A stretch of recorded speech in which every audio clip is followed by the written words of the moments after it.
देखिए, कल आपने जो है चारों दशाओं के बारे में पढ़ लिया था, वाष्प संपीड़न चक्र के कौन कौन से दशाएं थी। नम संपीड़न था, सूक्ष्म संपीड़न था, फिर अति तप्त संपीड़न था, और अवशीतलन या उपशीतलन, जिसको हम सुपर कूलिंग भी कहते हैं। ठीक है। अच्छा, अब मैंने कल ये बताया था कि अवशीतलन, उपशीतलन और अतितप्त संपीड़न, इनका यूज कब किया जाता है, इनका प्रयोग तब किया जाता है जब हमको वाष्प संपीड़न चक्र के निष्पादन गुणांक अर्थात सीयूपी के मान को क्या करना रहता है, उसको इम्प्रूव करना होता है, उसमें सुधार करना होता है। ठीक है, उसको बढ़ाना होता है और बढ़िया करना होता है। तब हम जो है अतितप्त संपीड़न या अवशीतलन या उपशीतलन, जो भी कहिए, अवशीतलन नहीं तो उपशीतलन दिया होगा। ठीक है। जैसे क्वेश्चन पेपर जो मैं बना रहा हूँ उसमें उपशीतलन लिख रहा हूँ अवशीतलन की जगह, क्यों? क्योंकि अधिकतर बुक में उपशीतलन ही लिखा हुआ है। तो उपशीतलन या अति तप्त संपीड़न, इनका प्रयोग हम कहाँ करते हैं? जब हमको सीओपी के मान को इम्प्रूव करना होता है, वेपर कंप्रेशन साइकिल के वाष्प संपीड़न चक्र के निष्पादन गुणांक के मान को इम्प्रूव करना होता है, तो इन दोनों चक्र का प्रयोग करते हैं। अब जैसे चित्र में आप देख रहे हैं अति तप्त संपीड़न, तो अति तप्त संपीड़न में यहाँ दो ग्राफ मैंने बनाया है। पहला है तापमान और एंट्रोपी के बीच में, और दूसरा वाला है दाब और एंथैल्पी के बीच में। ठीक है। तो अब जो हमारा पहला नॉर्मल चक्र है, अगर आप देख रहे होंगे चित्र में,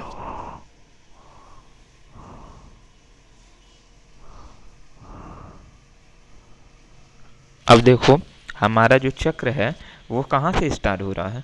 जो नॉर्मल चक्र है, नॉर्मल चक्र हमारा जो पहले का है वो आपका स्टार्ट हो रहा है 1 डैश से।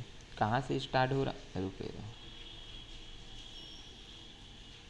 ये 1 डैश से स्टार्ट हो रहा है। यहाँ से 1 डैश से ये 2 डैश पे गया, 2 डैश से 3 पे आया, 3 से 4, और फिर क्या नाम है, इस पे चला है, 1 डैश पे चला है। अब चूंकि हम अति तप्त संपीड़न का यूज कर रहे हैं, सुपर हीटेड, तो सुपर हीटेड रीजन के लिए कल मैंने फिगर बनाया था। ये जो है, ये वाला जो अभी मैंने बताया 1 डैश, 2 डैश, 3, 4, फिर 1 डैश, ये तो आपका सूक्ष्म संपीड़क हो गया। लेकिन अति तप्त संपीड़क के लिए हम वेपर रीजन में जाएंगे, यानी अब हम स्टार्ट कहाँ करेंगे? 1 से स्टार्ट करेंगे। तो देखो 1 वाला जो पॉइंट है वो किस में है? वेपर रीजन में आ गया ना। लिक्विड आपका जो है संतृप्त भाप रेखा, जो संतृप्त भाप रेखा ये आई है, ये जो संतृप्त भाप रेखा है, इसके इस साइड वाले को ही हम क्या कहते हैं? वेपर रीजन कहते हैं। तो हमारा बिंदु एक कहाँ है? इस पहाड़ वाले रेखा के दाएं साइड में है। तो इसलिए ये क्या होगा? सुपर हीटेड रीजन कहलाएगा। ठीक, यहाँ तक क्लियर। अब यहाँ से जो चक्र जा रहा है 1 से 2, फिर 2 डैश, 3, 4, और 4 से फिर 1 पे चला आ रहा है। ठीक है। तो ये आपका सुपर हीटेड रीजन का है। अब इसमें देखिए कैसे जो है निष्पादन गुणांक का मान बढ़ता है। अब इस फिगर में देखिए, यहाँ से आपको ज़्यादा क्लियर होगा। अब इस फिगर में अगर आप देख रहे होंगे तो जैसे पहला मैंने अभी बताया था, स्टार्टिंग कहाँ से हो रहा था? जो हमारा नॉर्मल चक्र 1 डैश से, फिर 2 डैश, 3 डैश, 4 डैश। तो 1 डैश के लिए आप देखो एंथैल्पी कितना है? H1 है, यहाँ दिख रहा होगा H1। फिर H3 और H4, चूँकि H3 H4 क्या है? ये कौन सा प्रक्रम है? थ्रॉटलिंग प्रोसेस है, और ये आइसेंट्रोपिक होता है। तो इसका जो मान होगा H3 = H4 होगा। ठीक है, जिसकी दूरी ये होगी। यहाँ से यहाँ तक की जो दूरी है वो H3 = H4 है, और यहाँ से यहाँ तक की जो दूरी होगी वो H1 है। ठीक है। तो अगर हम H1 - H3 करते हैं, वो प्रथितक प्रभाव निकालते हैं। प्रथितक प्रभाव इसी में होता है ना, प्रक्रम 4 से 1 में होता है। तो 4 से 1 डैश के लिए अगर हम प्रथितन प्रभाव निकालेंगे तो कल मैंने क्या बताया था? H1 - H4। तो ये जो आ रही है वो हमारा क्या आ रहा है? H1 - H4, और H4 की जगह हम H3 पुट कर सकते हैं, क्योंकि H4 जो है H3 के बराबर है। तो ये हमारा हो गया यहाँ तक प्रशीतन प्रभाव। उसी तरीके से क्या कहते हैं, रुकिए, अब ये यहाँ तक आ गया। अब आप देखिए, अब अगर हम 1 पे आ रहे हैं, अब हम अगर सुपर हीटेड कर दे रहे हैं 1, ठीक है, ये अभी आपका H1 है। ये क्या है, देखो एक चीज़ यहाँ पे मैंने बनाया नहीं है, रुक जाओ। ये जो अभी मैंने बताया है, ये जो है आपका, देखो यहाँ बनाया नहीं है, ये आपका पोर्शन होगा H1 डैश, ठीक है। तो यहाँ जो है, अब शुरुआत में जो आपका प्रथितन प्रभाव होगा सिर्फ यहाँ से यहाँ तक होगा, ठीक है। और इसका मान कितना होगा, इसका मान होगा H1 डैश माइनस H3, ये होगा, ठीक है। इसमें तो हम यहाँ से यहाँ तक पूरा उसका ले लिए, सुपर हीटेड वाला ले लिए। अब देखिए, अब कह रहा है, अब अगर हम 1 डैश से ना होकर के सुपर हीटेड रीजन में लेते जा रहे हैं, 1 से स्टार्ट कर रहे हैं, तो 1 के लिए हमारा क्या हो गया, H1 हो गया, बाकी H3 इक्वल टू H4 तो दिया ही है। तो अब इस कंडीशन में जब हम प्रथितन प्रभाव निकालेंगे तो ये क्या हो जाएगा भाई, यहाँ से यहाँ तक H1 हो गया, यहाँ से यहाँ तक जो है H3 हो गया।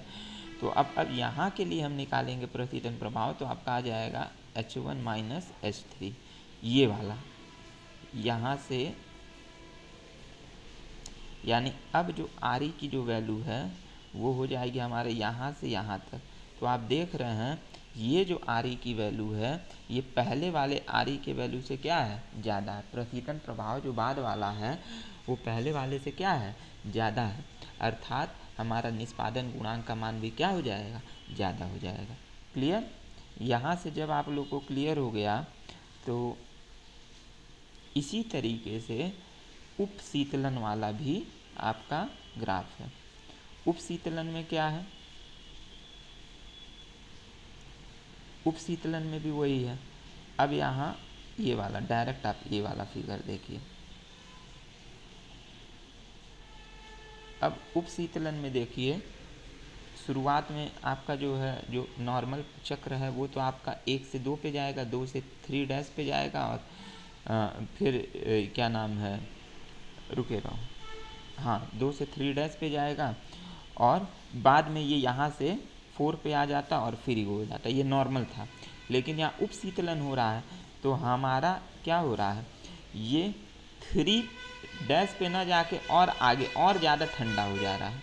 सुपर कूलिंग में सब कूलिंग में क्या होता है, कंडेंसर के द्वारा और ज़्यादा जो है ऊष्मा का निष्कासन वातावरण में कर दिया जाता है, जिससे कि हमारा प्रतीतक जो है और ठंडा हो जाता है, मतलब लिक्विड रीजन में चला जाता है। तो ये 3 डैश पे ना रुक करके 3 पे रुक जाएगा। पहले तो यहाँ 3 डैश से यहीं से ऐसे आ जाता, लेकिन अब यहाँ पे ये ना हो करके ये कहाँ पे चला गया, 3 पॉइंट पे आ गया, और फिर यहाँ से 4 पे आया, और फिर ये पूरा प्रक्रम हो गया। तो जब यहाँ पे आया तो इसका भी क्या हो जाएगा, प्रथितन प्रभाव बढ़ जाएगा। देखिए, अब देखो 1 के लिए H1 हो गया, H3 इक्वल टू H4, ठीक। अब जब हम प्रथितन प्रभाव निकालते हैं, अगर पहले की तरीके से रहा होता, रुके रहो, अगर पहले यहाँ से यहाँ पे आ गया होता, ठीक है,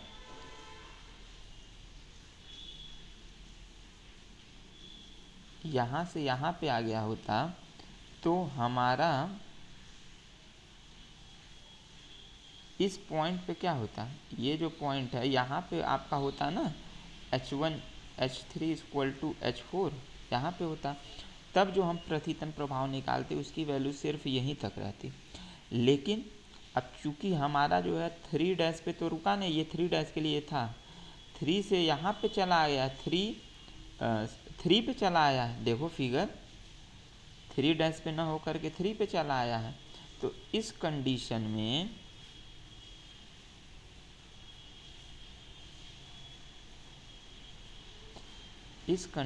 में अब हमारा जो होगा 3 equal to H3 equal to H4 यहाँ पे होगा, और तब हम जो प्रथितन प्रभाव निकालेंगे वो ये पूरा होगा, और पहले कितना था, यहीं तक आ रहा था।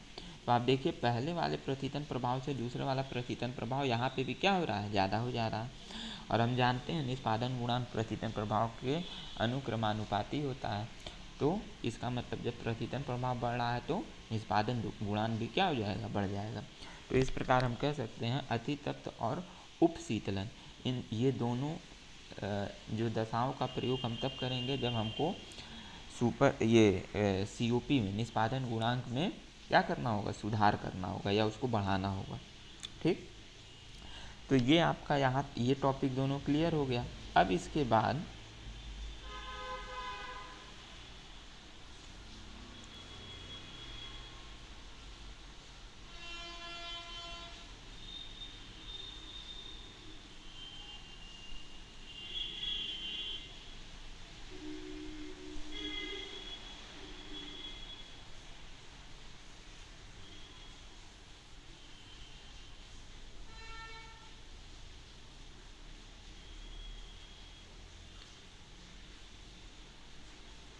अब देखो इसमें एक चीज़ ये है, ये वाला जो टॉपिक है ये मैं जल्दी जल्दी बता दे रहा हूँ क्योंकि इसमें काफ़ी ज़्यादा टाइम लगेगा। अगर आप मेरा शुरुआत वाला लेक्चर देखे होंगे तो इसमें आपको क्लियर हो गया होगा। अब यहाँ पे जो अगला जो टॉपिक है वो दिया है चूषण दाब एवं विसर्जन दाब का निष्पादन गुणांक पर प्रभाव। चूषण दाब का मतलब क्या होता है, सक्शन प्रेशर, और विसर्जन दाब का मतलब क्या होता है, डिस्चार्ज प्रेशर का निष्पादन गुणांक पर क्या प्रभाव पड़ता है। तो सक्शन प्रेशर, जहाँ पे प्रेशर जो आपका जो चूषण दाब कहाँ पे स्टार्टिंग होगा, वो कंप्रेसर के पास स्टार्टिंग होगा। ठीक, मतलब इस फिगर में अगर आप देख रहे होंगे तो चूषण जो दाब है वो कहाँ स्टार्ट होगा, ये 0.1 से स्टार्ट होगा। ठीक है, क्योंकि यहीं पे ना हम कंप्रेसर में प्रवेश करते हैं। और डिस्चार्ज दाब कहाँ पे होगा, जब हम कंप्रेसर से कंडेंसर में जाते हैं, मतलब बिंदु 2 पे। तो यहाँ पे देखिए डिस्चार्ज दाब हमारा क्या है, P2 है, और कंप्रेसर के लिए चूषण दाब हमारा क्या है, P1 है। ठीक, ये चीज़ क्लियर हो गया। अब इसके बाद आइए तो हमारा कंडीशन क्या है, पहला कंडीशन है चूषण दाब के लिए। ठीक है, तो चूषण दाब के लिए यहाँ पे अब हम पहले हम विसर्जन दाब के लिए नहीं पढ़ेंगे। मान लीजिए हमने विसर्जन दाब जो है हमारा स्थिर है, तो चूषण दाब को जब हम क्या कर रहे हैं, घटा रहे हैं, क्या करेंगे, घटाएंगे। चूषण दाब के लिए जैसे दिया हुआ है, और यहाँ पे अगर हम चूषण दाब को क्या कर रहे हैं, घटा रहे हैं, तो आप फिगर में देखिए चूषण दाब जो है जो पहले P1 था उसको घटा के हमने कहाँ पे लेते आया, P1 डैश पे लेते आया। ठीक, P1 डैश पे लेते आया। तो यहाँ पे जब P1 डैश पे ले जाएंगे तो अब देखो फिगर में कुछ परिवर्तन हुआ। अब बिंदु यहाँ 1 पे न जा करके कहाँ हो रहा है, बिंदु 1 डैश से अब जा रहा है, यहाँ से स्टार्टिंग हो रहा है प्रोसेस। 2 डबल डैश पे जा रहा है, फिर ऐसे आ रहा है, फिर ऐसे आ रहा है यहाँ तक, फिर यहाँ पे आ रहा है। दिख रहा है ना।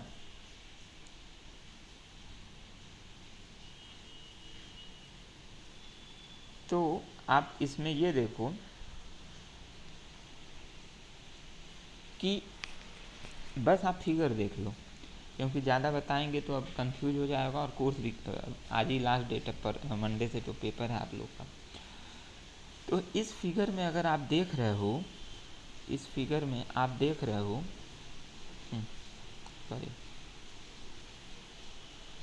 क्या देखना है कि जो पहले वाला प्रतितन प्रभाव, पहला प्रतितन प्रभाव हमारा क्या हो रहा है, पहला प्रतितन प्रभाव कहाँ से हो रहा है, पहला प्रतितन प्रभाव ये पूरा है यहाँ तक। ठीक है, और बाद में जब बिंदु यहाँ से स्टार्ट हुआ उस समय प्रतितन प्रभाव कहाँ बन रहा है, केवल यहाँ बन रहा है। यानी अभी तक देखो अवशीतलन और अतितप्त में प्रतितन प्रभाव बढ़ रहा था, और यहाँ पे क्या है, प्रतितन प्रभाव घट रहा है। तो प्रतितन यानी अब हम कह सकते हैं कि चूषण दाब का मान जब हम घटाते हैं तो प्रतितन प्रभाव का मान भी क्या होता है, कम होता है।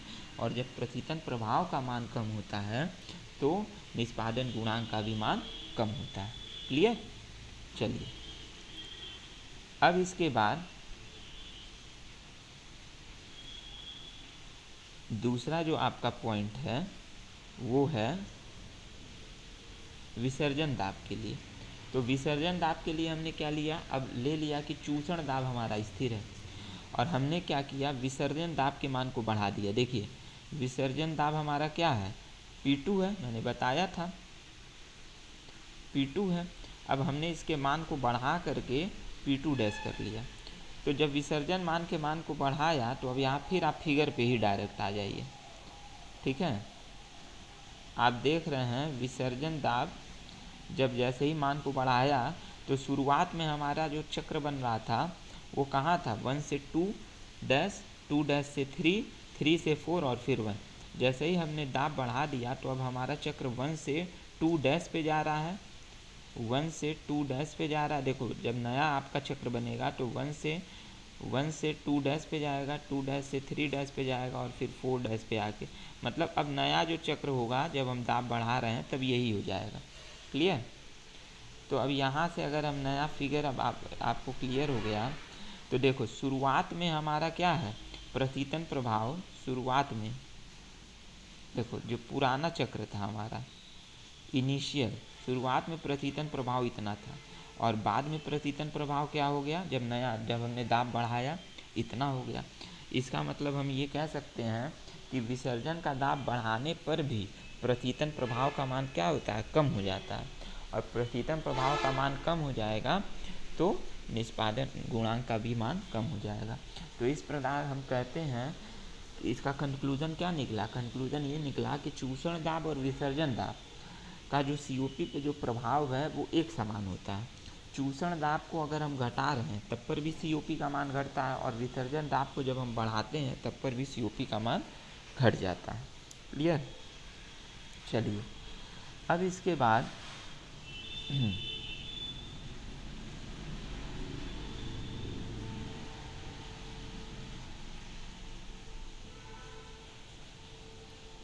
अब इसी तरीके से तापमान का भी है, इसी तरीके से क्या है, तापमान वाला है। इसमें क्या है देखिए, जैसे वहाँ पे अभी तो चूषण दाब और विसर्जन दाब था, यहाँ पे क्या है, वाष्पित्र तापमान और संघनित्र का तापमान का निष्पादन गुणांक पे प्रभाव, मतलब वाष्पित्र और संघनित्र के तापमान का निष्पादन गुणांक पे क्या प्रभाव पड़ेगा। तो हम सबसे पहले वाष्पित्र का तापमान लिखेंगे। तो अब देखिए वाष्पित्र का तापमान आप जानते ही हैं फिगर से, वाष्पित्र कहाँ से कहाँ तक होता है, इवेपोरेटर प्रोसेस कहाँ से कहाँ होता है, 4 से 1 पे होता है। और संघनित्र के लिए भाई इवेपोरेटर प्रोसेस यही होता है वाष्पित्र का काम, और संघनित्र का काम होता है यहाँ पे। तो वाष्पित्र का तापमान क्या है, T1 है, संघनित्र का हमने ले लिया T2। ठीक, अब इसके बाद तो कंडीशन क्या दिया है, पहला यदि वाष्पित्र का तापमान क्या किया जाए, यदि वाष्पित्र का तापमान बढ़ा दिया जाए, वाष्पित्र का तापमान बढ़ाया गया है। तो अभी इस फिगर में देखो वाष्पित्र के तापमान को, यहाँ पे वाष्पित्र का तापमान है, इसको बढ़ा करके देखो यहाँ लिखा नहीं है मैं, T1 डैश ले लिया, बढ़ गया ना, पॉइंट यहाँ पे आ रहा है। तो अब हमारा चित्र जो है कुछ इस तरीके से, अब जो है ये 1 से ना स्टार्ट होकर के 1 डैश से स्टार्ट होगा। ठीक है, 2 डैश डबल डैश पे जाएगा और फिर ये प्रक्रम स्टार्ट होगा। तो इसी तरीके से जैसे ये जो चक्र TS वाला है वही PH वाला भी होगा। तो अब यहाँ पे आप देखिए, अब इसको मैं वैसे ही बता दे रहा हूँ, ये जो तापमान जो वाला जो होता है वो दाब का उल्टा होता है। तो जब वाष्पित्र के तापमान को हम बढ़ाते हैं वाष्पित्र के तापमान को जब हम बढ़ाते हैं तो हमारा कंप्रेशन वो क्या कहते हैं, COP का मान भी क्या हो जाता है, बढ़ जाता है। देखिए लिखा है ना, वाष्पित्र का तापमान जब हम बढ़ाएंगे तो हमारे COP का मान क्या हो जाएगा, बढ़ जाएगा। अब COP का मान क्यों बढ़ेगा, इसका मतलब ये हुआ प्रतीतन प्रभाव क्या है, बढ़ रहा है, प्रतीतन प्रभाव बढ़ रहा है, इसका मतलब COP का मान भी क्या हो जाएगा, बढ़ जाएगा। देखो दो चीज़ है, COP जो है दो ही चीज़ पे डिपेंड करता है, पहला प्रतीतन प्रभाव और दूसरा है किया गया कार्य। तो जब प्रतीतन प्रभाव बढ़ेगा तो COP भी बढ़ेगा, प्रतीतन प्रभाव घटेगा तो COP भी घटेगा। जैसे चूषण दाब और विसर्जन दाब में क्या था, दोनों ही में जो है उसका क्या प्रतीतन प्रभाव का मान कम हो रहा था तो COP घट गया। ठीक है, और वहाँ पे मैंने केवल प्रतीतन प्रभाव से ही समझा दिया, वहाँ पे पूरा ग्राफ में मैंने समझाया था पिछले बार, प्रतीतन प्रभाव वहाँ कम हो रहा है और जो कार्य है वो बढ़ जाता है। दाब वाले में मैं बता रहा हूँ। तो जब प्रथितन प्रभाव कम होगा तो चूंकि जो है COP का मान प्रथितन प्रभाव के डायरेक्टली प्रोपोर्शनल है, अनुक्रमानुपाती है, इसलिए COP का मान कम हो गया। और किए गए कार्य के व्युत्क्रमानुपाती होती है तो वहाँ कार्य क्या होता है, बढ़ जाता है। तो जब कार्य बढ़ जाता है तब भी COP का मान कम हो जाएगा। उसी तरीके से ताप वाले में क्या है, जब हम वाष्पित्र के ताप को बढ़ाते हैं तो वहाँ पे प्रथितन प्रभाव बढ़ जाता है और COP का ये किया गया कार्य घट जाता है। तो जब COP वो प्रथितक प्रभाव का मान बढ़ेगा तो COP का मान बढ़ेगा, या आप ये कहिए किए गए कार्य का मान जब घटेगा तब पर भी COP का मान बढ़ेगा। क्लियर है ना। उसी तरीके से संघनित्र का ताप, संघनित्र के ताप में देखिए, अब यहाँ संघनित्र का ताप घटा देते हैं। तो अभी तक जो हमारा नेचुरल था चक्र वो क्या था, 2 से 1 से 2, 2 से 3, 3 से 4, 4 से 1। जैसे ही हमने संघनित्र का तापमान ये है, इसको घटा के इस बिंदु पे लेते आया T2 डैश पे, तब आपका फिगर जो है कुछ 1 है, 2 डबल डैश है, फिर 3 डैश है, फिर 4 डैश है, फिर इस तरीके से हो गया। ठीक है। तो इस कंडीशन में भी अब हमारा क्या होगा, इस कंडीशन में भी COP का मान क्या होगा, देखिए नीचे बढ़ेगा, COP का मान बढ़ेगा। इसका मतलब COP का मान कब क्यों बढ़ेगा, जब प्रथितन प्रभाव बढ़ेगा या किया गया कार्य का मान क्या होगा, कम होगा। ठीक है। तो इन दोनों ही कंडीशन में, दाब में जब हम चूषण दाब के मान को बढ़ाते हैं, चूषण दाब के मान को घटाते हैं और विसर्जन दाब के मान को बढ़ाते हैं, इन दोनों ही कंडीशन में जो है COP का मान कम होता है। और ताप वाले में क्या है, जब वाष्पित्र का ताप बढ़ाते हैं और संघनित्र के ताप को घटाते हैं, इन दोनों ही कंडीशन में COP का मान बढ़ जाता है। बस इतना दिमाग में रखिएगा, ताप में बढ़ता है और दाब में घट जाता है। ठीक। तो देखो लगभग यहाँ तक तो आपका ख़त्म हो गया है जो हमको बताना था। एक चीज़ और बता दें लास्ट में, क्योंकि बहुत लोग गड़बड़ कर सकते हैं। लास्ट वाले का फिगर 2 मिनट,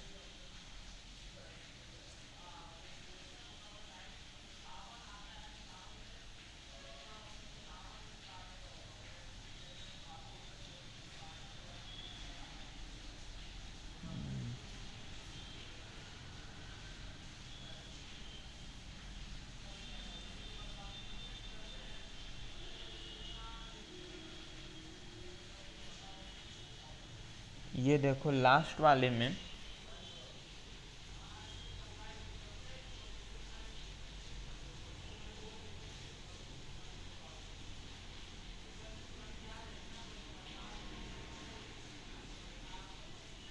हाँ ये बड़ा इम्पोर्टेंट है, घरेलू। इसमें बस हमको एक चीज़ बताना है, वाष्प संपीड़न चक्र पर आधारित घरेलू प्रतीतक। देखो घरेलू प्रतीतक ये तो हमने शुरू में ही बताया है कि वाष्प संपीड़न चक्र पे जो जितने भी घरेलू रेफ्रिजरेटर होते हैं, फ्रिज होते हैं, हमारा वाष्प संपीड़न चक्र पे ही कार्य करता है।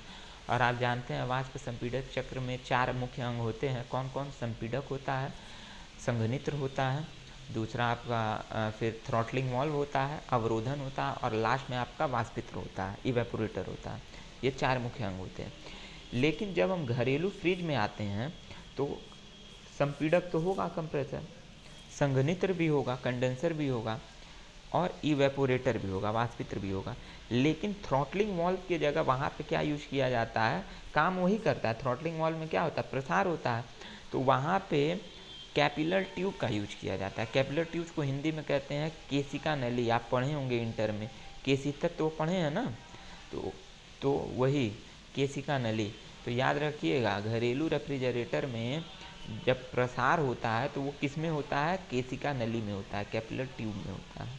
ये बड़ा इम्पोर्टेंट है, इसी वजह से इसको बता दिया। तो अब देखो इसमें पहला तो आपका जो है टॉपिक, ये चैप्टर कंप्लीट हो गया, रिवीजन। और पहले चैप्टर 2 मिनट रुको ज़रा, हम बुक खोल लें। पहले चैप्टर का न्यूमेरिकल का तो हमने उस दिन बता ही दिया था, बाकी न्यूमेरिकल मैंने अच्छे से समझाया ही है। उसका आप देखना चाहें तो यूट्यूब पे आप देख लीजिएगा वीडियो, ठीक है। बाकी फर्स्ट वाले में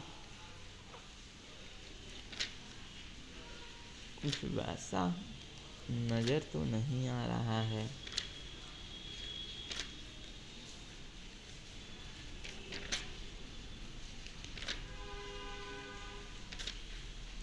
हाँ, एक चीज़ और बता दे रहे हैं, क्योंकि ये क्वेश्चन जो है मैंने शायद हाँ दिया है, इस पे मैंने एक दो क्वेश्चन दिया हुआ है कन्वर्जन वाले पे, इसको आप देख लो।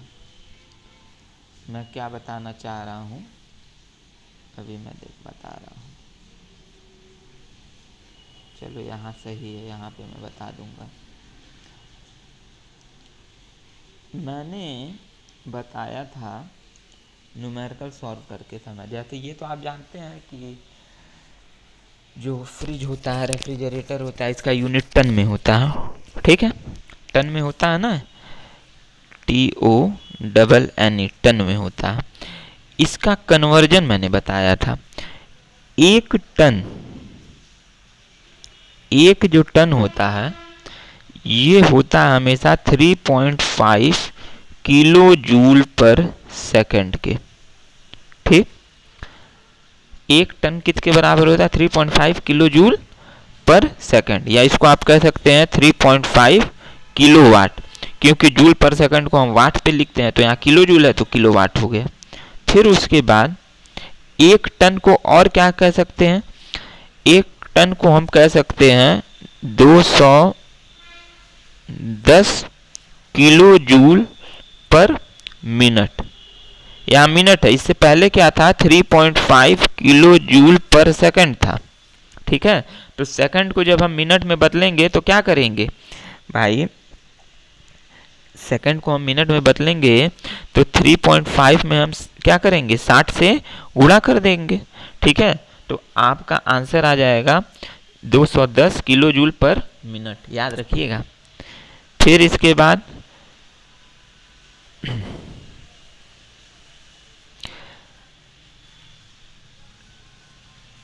और इसके बाद ये तो अभी तक जूल में था।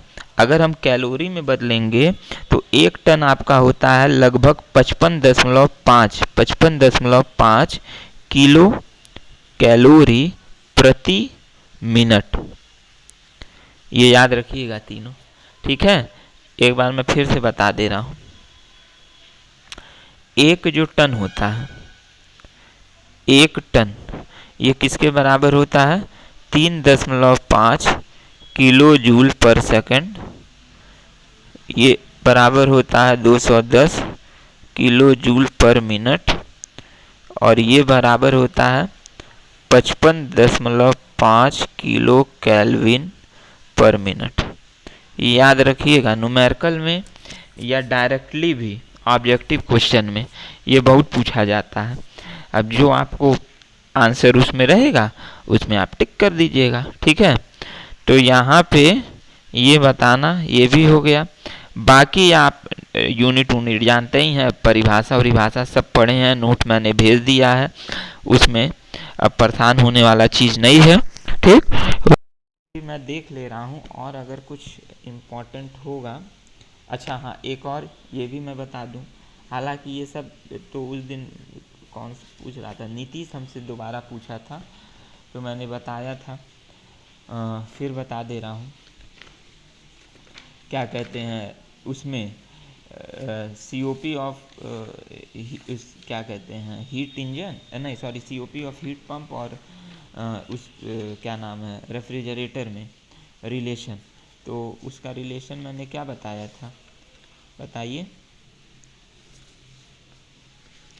किसी को भूल गए होंगे। तो मैंने बताया था COP, रुके रहो 2 मिनट।